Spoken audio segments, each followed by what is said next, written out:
Ymir actually had her own reasons for never speaking. The people of Eldia spoke of Ymir with deep reverence, praising her achievements as if she were a god. But on the other hand, Marleyan propaganda painted a very different picture, claiming that Ymir was a pawn of the devil, having made a pact with a demon, which led to both Ymir and all Eldians being hated by most of the world. Ymir Fritz was the very first person to wield the power of the Titans.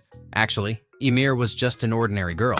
Around 2,000 years ago, the Eldian tribe was the most powerful and dominant force, known for being brutal and enslaving people from other nations. Ymir herself was one of their victims, enslaved after the Eldians raided her village and killed her parents. After that incident, Ymir continued living a miserable life as a slave. And one day, for some unknown reason, she released the Eldians' livestock pigs. This irrational act enraged King Karl Fritz, and Ymir was punished by being made the target of an Eldian hunting party. And as we have seen in the anime, after Ymir was made a hunted animal for Eldia's troops, she then fled into the forest and came to a large tree, where he finally met a parasitic animal that turned her into a Titan. But even after becoming the most powerful human in the world at that time, Ymir didn't run away or take revenge. Instead, she returned to King Karl Fritz.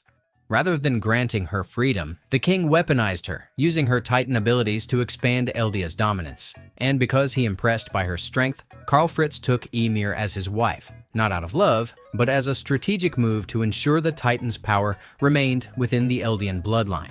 However, even though he was only used by King Fritz, Eren stated that Ymir loved Fritz despite his mistreatment of her and his responsibility for the destruction of Ymir's hometown that led to the death of her parents.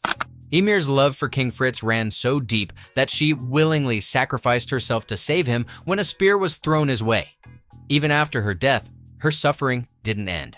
She continued working tirelessly in the Paths realm, endlessly creating Titan bodies without ever complaining or expressing her feelings, all the way until Eren Yeager finally came and freed her from the centuries of torment she endured.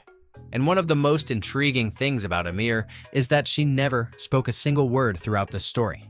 The reason behind this was actually explained in the Attack on Titan fandom. Ymir's silence wasn't because she was mute or disabled. It was because her tongue was cut out when the Eldians attacked her village. Actually, this is quite common, because we can see how the Eldia people are a very barbaric and love to conquer other nations. But wait, even if her tongue was cut out, wouldn't it have grown back thanks to her Titan powers? Honestly, I agree with this. Ymir's tongue 100% regenerate when she gained Titan abilities.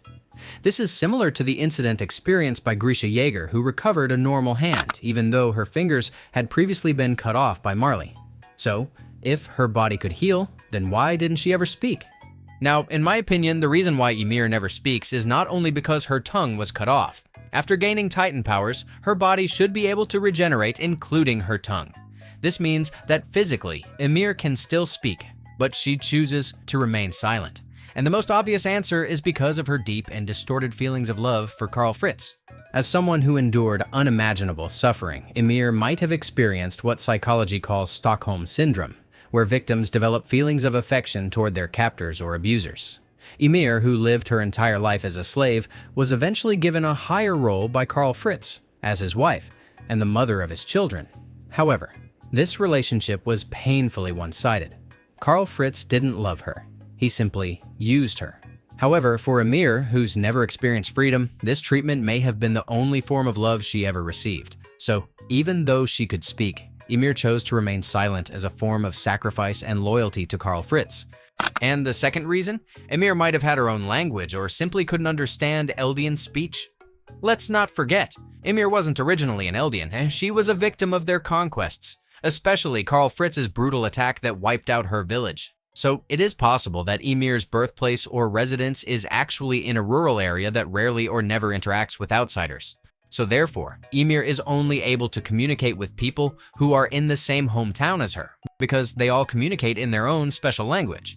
So for that reason, Ymir is shown to never speak because it is only her who has difficulty communicating. But keep in mind, this one theory is purely just my own thoughts. And those are the two reasons why Ymir never speaks throughout the story. What do you think? Are there any other reasons why Ymir never speaks?